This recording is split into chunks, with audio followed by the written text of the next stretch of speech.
Bonjour à tous. Donc aujourd'hui on va faire la soupe de shiitake. Donc malheureusement j'en ai pas trouvé des frais. En fait il paraît qu'il y en a un petit peu en ce moment, mais c'est surtout le vendredi et le samedi. Donc j'ai mal choisi mon jour pour faire cette recette, mais c'est pas grave. Donc j'ai acheté un petit sachet comme ça qu'on trouve dans les magasins bio de shiitake séché que j'ai fait réhydrater. Donc c'est pour ça que ma vidéo a été un petit peu longue à faire, parce qu'en fait il a fallu que je fasse réhydrater ces champignons. Donc je vous l'amène un petit peu, vous voyez là ils ont vraiment une super consistance. Après il a fallu que je fasse tremper les noix de cajou. Donc les noix de cajou, bon, très peu de magasins bio, je trouve qu'il devrait y avoir une petite pancarte pour dire attention les noix de cajou, faites-les tremper au moins 2-3 fois. Donc vous essayez de prendre juste la portion dont vous avez besoin dans la journée. Mais en fait c'est important de les faire tremper plusieurs fois parce qu'elles ont un acide qui n'est pas très bon pour le système digestif, en fait, qui va vous occasionner des petits problèmes digestifs si vous ne faites pas attention. Alors, cette soupe de shiitake, du coup, comme elle est avec des shiitake séchés, j'ai acheté un petit peu de champignons frais. Donc, comme les autres recettes cette semaine, à la maison, j'ai un petit matériel de dépannage. Donc là, j'ai un petit blender, parce qu'en fait, il faut juste un blender. J'ai un petit blender Proline, en fait. Je cite pas de marque. Allez vous renseigner quelle marque c'est. C'est un petit blender qui est à moins de 30 € et qui est vraiment très très puissant. Avec surtout un bol en verre, ce qui est important. Et donc après, il nous faut un citron. Donc en fait, pour ceux qui n'ont pas le citronnier dans le jardin, vous avez les jus de citron bio comme ça qui sont parfaits aussi. On va mettre un petit carré de légumes. C'est des légumes déshydratés. Je me sers de ça à la place du sel dans cette soupe de champignons.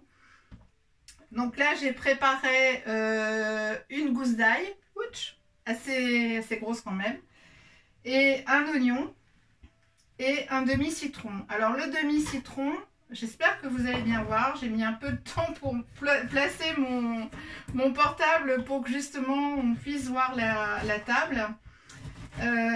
Alors j'enlève la peau jaune que je vais garder pour mon jus le matin comme d'habitude. Voilà, donc ça je prélève, j'en ai laissé un tout petit peu quand même. Donc là je vais tout mettre directement dans le blender. Donc comme c'est un petit blender, je vais faire une mini soupe.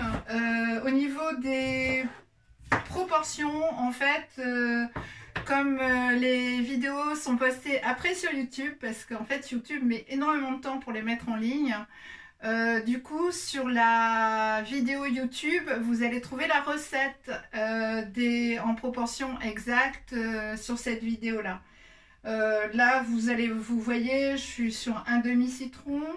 Je suis je vais en prendre que la moitié des shiitake et je vais mettre 2-3 champignons frais et je vais mettre une demi-tasse de noix de cajou trempée.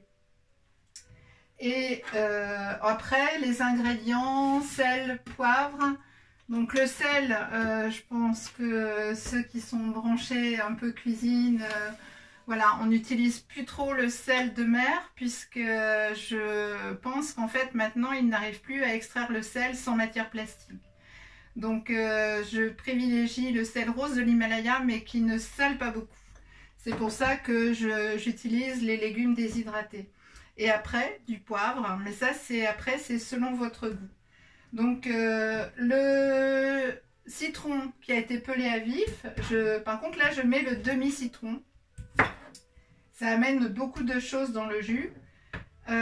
Du coup, alors, je vais prélever, on va mettre en cuillère à soupe. Donc, les noix de cajou ont été trempées 3 fois, dont une vingtaine de minutes à chaque fois. Donc là, je vais mettre 1, 2 et 3 cuillères à soupe de noix de cajou. Je vais mettre les shiitake qui ont été déshydratés. On va mettre, allez, 2 bonnes cuillères, allez, 3 cuillères à soupe de shiitake. On va mettre, donc ça vous le faites en direct et vous pouvez la consommer très rapidement. Donc je vais mettre 3 champignons frais, ouais, ce sera pas mal. Donc là, je les ai bien sûr rincés, nettoyés, hein, puisque voilà. Donc on met la gousse d'ail et on va mettre un demi-oignon. Donc que je coupe en morceaux. Voilà. Un petit peu d'ail des ours. C'est vrai que l'ail des ours, je l'ai tout le temps dans mes condiments. Et j'aime bien le rajouter un petit peu partout. Parce que déjà, moi, j'aime beaucoup le goût. Et donc là, on va mettre à peu près la valeur d'une cuillère à café. Et voilà, donc là, ouais, non, je dit que je ne mettais pas de sel. Voilà, si vous n'avez pas ce petit cube de légumes, vous mettez le sel, un petit peu de sel. Sinon, le petit cube de légumes va être parfait. Je vais faire 2-3 tours de moulin à poivre. Et je vais aller chercher une... voilà. Et donc après, il suffit de rajouter de l'eau chaude. Donc là, alors moi, je n'ai pas de bouilloire ici avec la température. Parce que l'idéal, c'est d'être à 40 degrés. Donc là, je vais prendre l'eau du robinet, exceptionnellement, pour les besoins de la vidéo. Sinon, bah, vous faites chauffer l'eau et si vous avez un thermomètre, vous la mettez. Voilà, il faut que l'eau soit aux alentours de 40 degrés pour vous permettre de manger une soupe crue, mais légèrement chaude. Et après, sinon, vous pouvez, si vous la faites un petit peu à l'avance, en fait, il suffit de la réchauffer dans un bain-marie tout doucement pour être certaine que l'eau n'est pas trop chaude. Voilà, donc là, voilà, je couvre les ingrédients, c'est tout. Je ferme et alors, hop, voilà, le petit tour.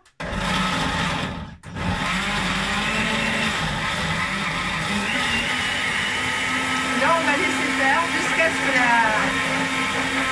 la soupe n'ait plus un petit peu de...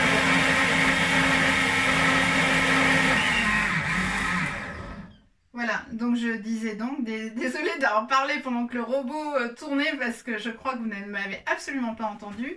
Je dis donc c'est un blender qui n'est pas cher mais qui va quand même moudre très rapidement parce que voilà, là je vais refaire un tour pour la déguster après, mais bon, pour vous montrer, voilà, on est quand même dans une préparation qui est déjà bien liquide. Il est assez facile pour ça. Bon, sinon vous avez des blenders comme j'ai, professionnels ou semi-professionnels. En fait, le principal, l'idéal, c'est les blenders avec le poussoir, puisque dans ces cas-là, ça veut dire que on peut mettre de la glace pilée, on peut mettre des choses très costauds, et du coup, c'est des blenders qui sont assez costauds. Mais voilà, celui-là, c'est sans problème.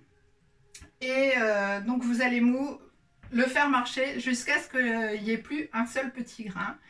Et après, vous n'avez plus qu'à déguster cette soupe qui est vraiment délicieuse et très très facile à faire.